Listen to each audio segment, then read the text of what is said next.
Welcome, and thank you so much, Tammy, for joining us also on this webinar, and for anybody watching us on Facebook. So we have Susan with us today, who started the brand Virtual Science Teacher. Teachers, yes. Teachers. Plural. Yes. I'm sorry, Virtual Science Teachers. Yes. Can you tell us a little bit about your story, Susan, and why science, why you teach the way you teach? Because I know you teach in a lot of hybrid modes. Would love to hear about that.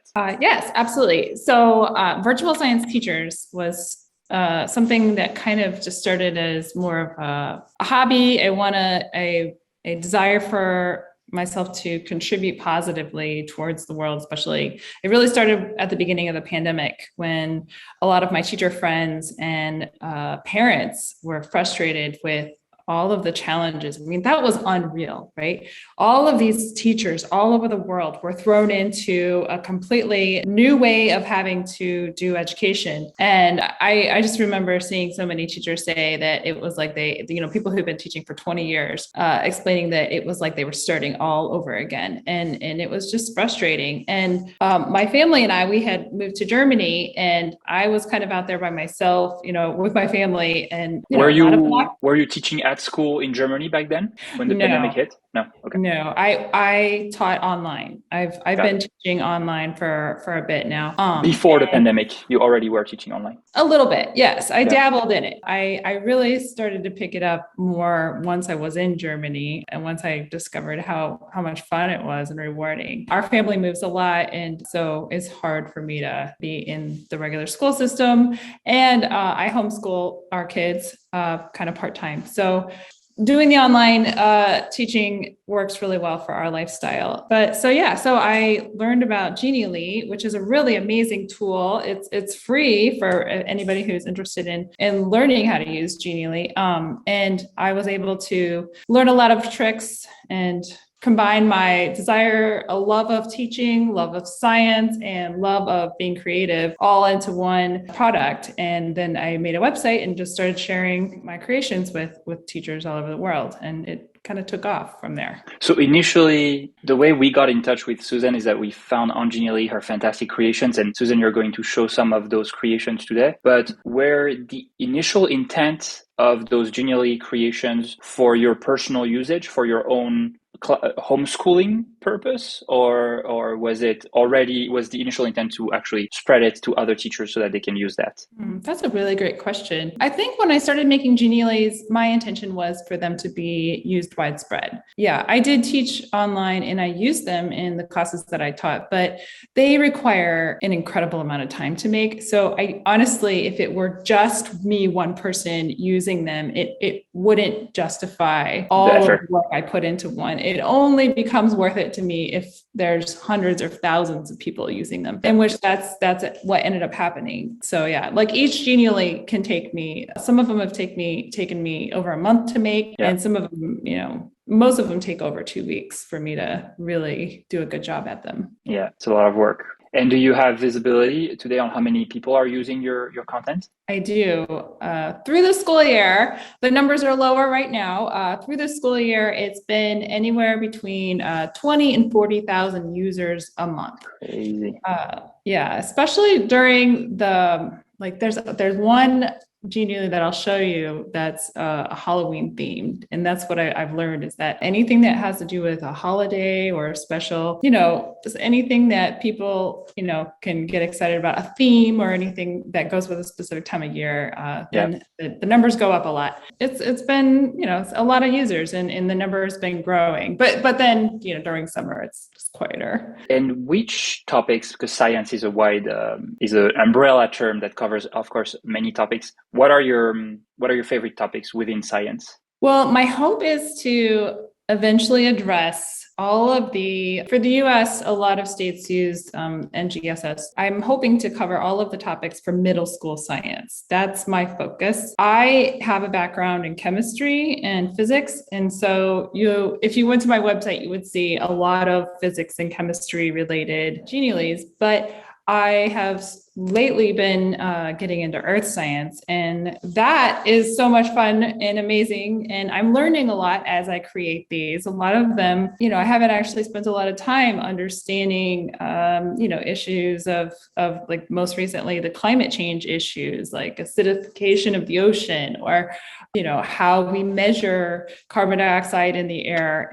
And so I've been learning about these topics and then finding ways to help teachers communicate these ideas in a way it's not so hard for students to get their minds wrapped around it. I mean, that's really what my goal is take a lot of really complicated information or something that might be abstract or hard to understand and package it in a way that students stay engaged and enjoy using and are involved in, not just a slideshow, but it's a presentation that they are part of, that they're participating in. And that's really what, I don't know, has made it a lot of fun for me, is that I get a lot of feedback that the students have fun learning, and they walk away understanding the content, which is the ultimate goal, right? So it's pretty cool. And I'm assuming, like science teachers, even expert science teachers, because acidification of the oceans, for instance, is such not a new concept, but a new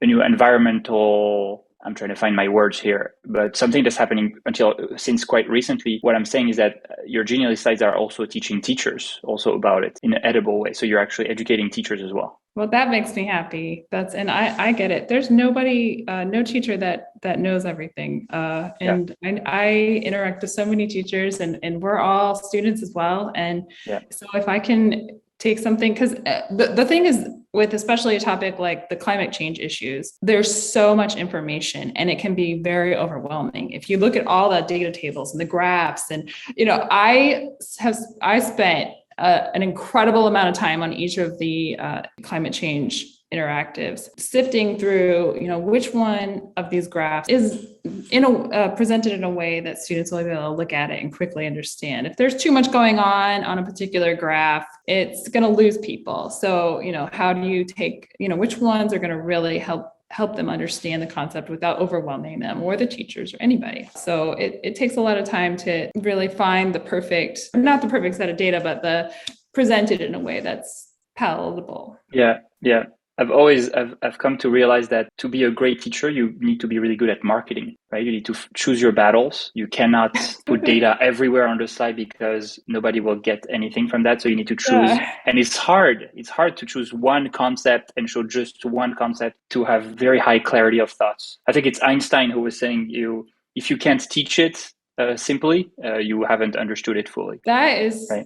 It's so true. And I feel like one of the reasons that the Geniallys work well is because I need things to be simplified for me to really understand it. It takes me a long time. I don't actually figure things out super quickly. I have to really spend some time on it and really chew on it and think about it and draw pictures of it. And some people, I think, I remember having chemistry teachers who were just up on the board, and it just looked so easy. It was like, you just get this. It's so simple, right? And for me, it was always hard. I had to spend a lot of time really trying to understand it. And if it was a lot of information at once, it was harder for me. So that is one of the reasons I think that the Geniallys work well, is because I designed them for people like me that need things to be simplified and broken down into pieces that are maybe each one is not hard, but when you put it all together, then you have this idea that you've formed and you understand the concept, not as overwhelming. Could you show us some of your activities? And I think we have several of them on the Koala Marketplace already, so we're very happy, I think.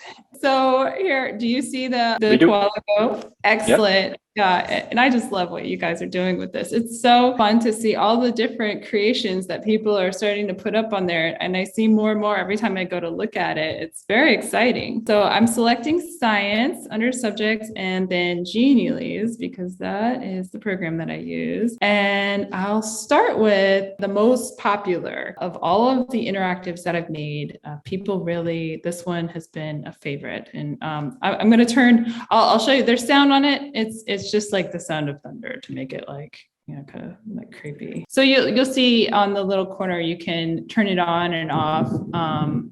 Oh, I don't know. But I'm going to turn it off just so that you don't have to try to listen to me over thunder. But so you click on it, and it takes you through a story where you're playing soccer with your friends, and accidentally kick your friend's soccer ball into your science teacher's house, and your science teacher lives in this very scary looking house, and it's kind of like set to be kind of scary, but there's nothing scary about it except for it's dark and it has thunder. But the whole idea is that you use science to work through it's an escape room type of activity, and there's directions and you can kind of read through it. And so how I use this with students is I tell a story, and we kind of get going. You and your trusted grown-up open the front door, and in a creepy voice, your science teacher says, "I have your soccer ball," and then you walk through. And what's fun, and I was able to test this with the Koala app, and it was just really neat. I was using it with my son and his friend earlier today, and I noticed that on Koala you have the options of like they can draw on your page, right? And so then like everyone could choose a different color, let's say. So maybe I'm controlling but the click thing, but then I say, okay, so which one do you think it is? That the balloons float because they're filled with a light. Is it solid, liquid? This one's an easy one. And so then everyone can circle the option that they want if you're in Koala Go, or when I was doing this with Zoom before, I have the images of all the students, and I put option numbers. So show me with your fingers. That's another way to do it. Like, what do you think? Is it option 1, option 2, option 3, option 4? That way you get everybody participating. That's always important, right? That's the hard thing and that's what you are trying to do. Clearly just doing amazing work at helping make sure that students are all staying engaged. So that's each one of these interactives has ways that you can make sure that every student is staying engaged. And then again, you go through the questions and you can then discuss them. Okay, well, which one shows the gas particles? And then there's some other different kinds of interactivities that you can do. Okay, so now then there's the lava lamp, and it goes through the concepts of the lava lamp and how the density of the wax is changing and causing the blobs to go up and down, and thermal energy. Okay, as the wax particles heat up, they move either faster or slower, option 1, faster, option 2, or until they disappear and spread apart. There's always like a silly option in there. So again, you can have the students say option 1, option 2, option 3, or circle it using the Koala Go pen. So for those of you who are not familiar with Koala Go is our product, and it allows you to open any web content, such as those Genially slides that Susan is showing us, in a co-browser. And that allows both you and your online students to both click and interact with the Genially slide, to drag and drop components, even if they're on touchscreen, and also to annotate. This is in Zoom, and it's just not nearly as user-friendly to work with students. It was so easy within the Koala Go app to, have the students each draw a picture on it or to click on the right answer or the answer they thought was correct. And like here, I could give a student control and have them say like, okay, well, drag the mount or drag the lava lamp around until you find the key, and there it is. Oh, so cool. So click on the key and then go in the door and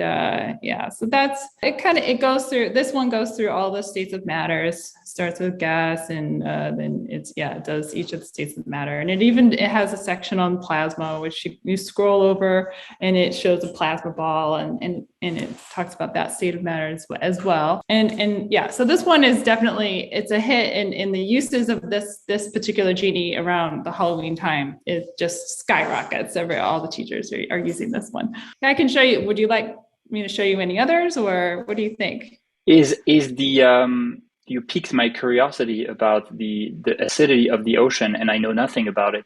Is this on our marketplace? Oh, you know what? I don't know if I sent you Not that one. yet. You told me to send you a few of the geniales to put Right. on your marketplace, but I didn't want to overwhelm you. But I'm going to Not be yet. sending Okay, you. okay. I'll be anxiously waiting for this slide. We will add them because Sounds good. it's actually a really great one, and it explains how the acidification of the ocean is contributing towards coral bleaching and The why that's death of 50% of corals in the last 50 years or something like this. it's been a huge problem. I mean, that's in some places in the earth in the world, like 90%. It's huge percentages of the coral are getting bleached, and then that causes them to not survive as well, and then the biodiversity in parts of the world decreases. Yeah. And the coral reefs are like the the rainforest of the ocean. So So it impacts lots of other species. everything depends on it. Yeah, it all is Yeah. connected. So it's a really important concept for students to learn about and to really understand as we move forward and try to solve some of these big problems. I think I sent you the climate change, the greenhouse effect. Nice. Interactive. I've made over 30, but I think I sent you like 5. Okay, and they'll soon be all added, either as free or as paid, eventually. Yeah. So this is the climate change one, and it just kind of it explains the how the greenhouse effect works and why it addresses the misconception that we shouldn't have any carbon dioxide in the atmosphere. It's actually, it talks about how there's this right balance, and what we're doing when we drive our cars and factories and whatnot, when we spew a lot of carbon dioxide into the atmosphere, we are dramatically changing the balance of carbon dioxide, and then that's causing more of the greenhouse effect. The energy to get trapped in the Earth's atmosphere and reflected back to the Earth. But so again, you can have students go through it. You can let them take turns taking control. Like here, this one's going to say click on Earth, and it kind of just puts it all together too, like this big ball of energy that's 93 million miles away, and then it travels, the energy via sunlight travels all the way to Earth, and then here you are, and then it's like you can say, okay, well, what do you think? Does it take 8 seconds, 8 hours, 8 minutes, 8 days for sunlight to make it to Earth? And you can have a discussion about that, and really you can fill a whole hour of teaching easily. In fact, sometimes I have to be like, all right, guys, we got to keep going, because, we'll get on a topic and we'll talk about a slide. And that's another one of the things. I carefully pick every image, and I purchase these images. So I have the rights to use them in my geniales. And I'm really particular about them, because the right images help you tell your story and help bring it alive for the students. I really, really am intentional with that. The graphics. I love this one. I don't know why, that little plant. and you, I see how effective this would be at igniting interest for those topics of physics and biology and chemistry for school kids in the middle school. I think the first interaction with a teacher or with physics is so essential at that age, and you will decide around that age that you like physics or you don't like physics. Yeah, totally. And right? some people, some brilliant people who just had a bad interaction or a bad teacher in middle school, or who were told they were not smart enough, etc., decided that they don't like physics. Well, it is the most interesting topics of all, if you ask me. I think so. Yeah, right. But I really love your content, because it makes it so visual and so concrete, so tangible. Thank you. Right? Yeah, no, I could not agree more with your comment there. It is so true. And a lot of times students will get this sense that they're not good at a particular subject, like what you said. And it's just because it wasn't presented in a way that made sense to them. But it's like, oh, no, don't give up on it.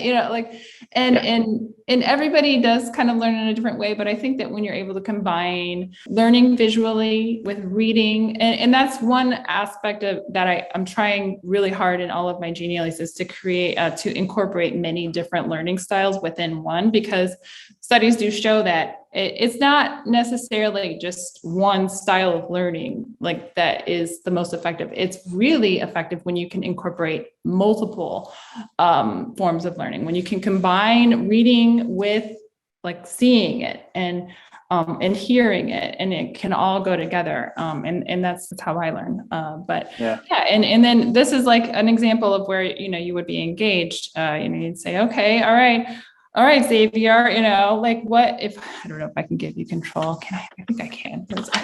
On Zoom, I think it should be possible. Yeah, but see, it's not as easy, is it? This is why voila. There we go. Okay. So then, I would say, okay.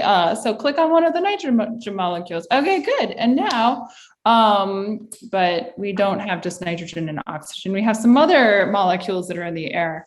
And so can you find the carbon dioxide molecule? Go ahead and click on that.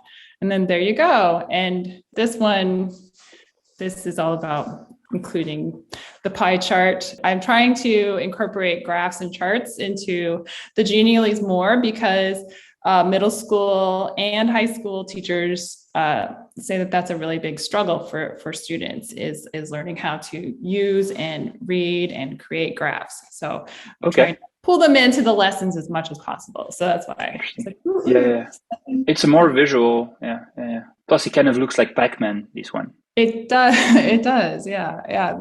A lot of times students think that because we talk about carbon dioxide so much that carbon dioxide is like this huge percentage of the air.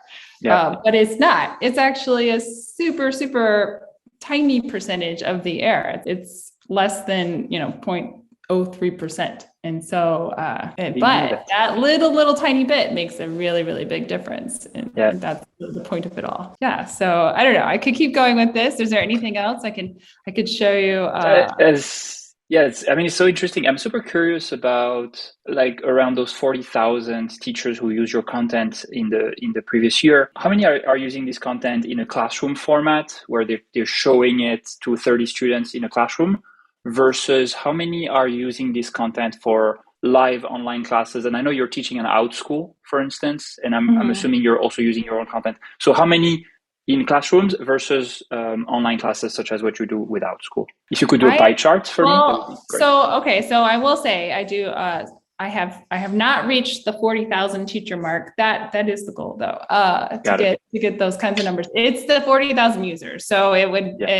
I don't know how many students per. Got it. I would say that a very, very high percentage has been in the classroom, either in the classroom or like a public school teacher. I think actually a lot of it in the past year, because most students were at school versus at home. And the only reason for that is because that was the audience that I was reaching out to. I didn't spend a lot of my time reaching out to the online community or the online teacher, but it makes sense to, and definitely appreciate that you're helping me with that by allowing the virtual science teachers Genialese to be on your marketplace. It's exciting for me. It's an honor for us. We're so happy to be able to offer your content to our community. So the community of Koala is several thousands of online teachers who love this type of content. And I think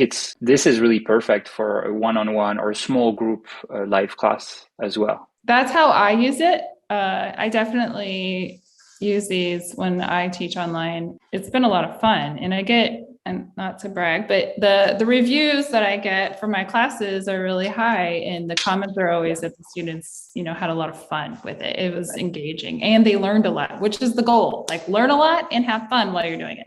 That's always my goal. But and this is like another example of I love candy. And I think most kids like candy. So I was thinking, how can I? Because density, that's not really a fun topic for a lot of people. But so teach us about density, please. Okay, so let's see. Do you have control? Do you have? Yes, I think I do. Awesome. Okay. All right. Well, you picked the gumballs. All right. So which one would you like to measure the mass or the volume of the gumballs? Maybe we can start with mass. Okay. All right. So why don't you add a gumball to the scale? Just click on the add gumball.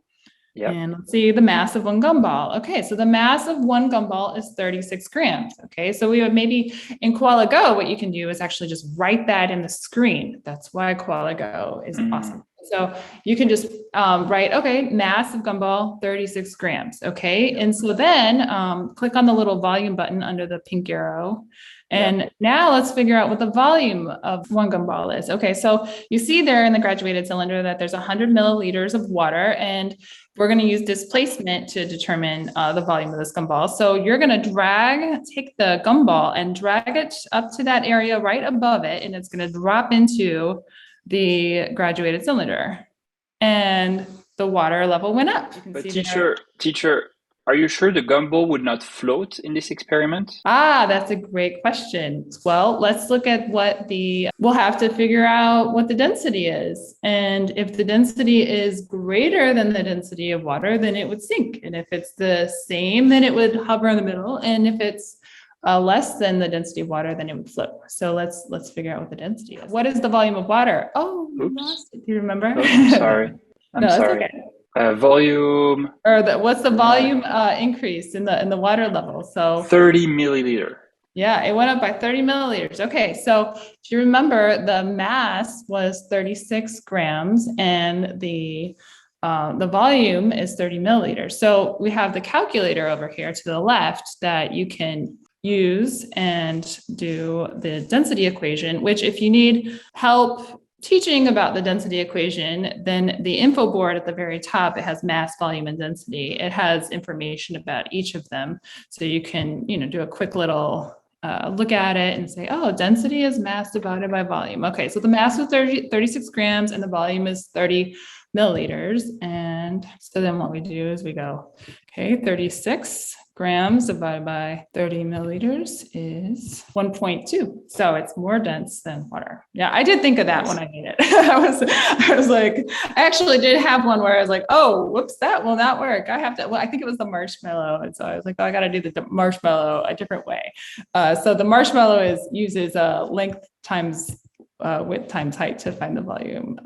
So that's. So you're changing the experiment because it would float and because it would not be. That wouldn't work. Displacement would not be the right way to measure volume. Cool. No, not unless you stuck, straw in there to help poke it down or something. So what you can do then is, as a group, as a class, you can calculate each of the densities and then you can answer these questions. And if you get them all right, then you have a little surprise, picture at the end where there's balloons everywhere and it's exciting. And honestly, I don't remember all the answers. So it would take me a while and I'd be really embarrassed trying to sit here and figure out, which ones.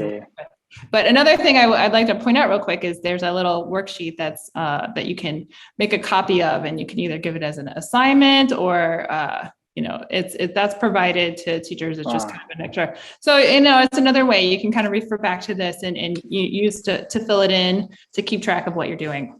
There's a lot to explore.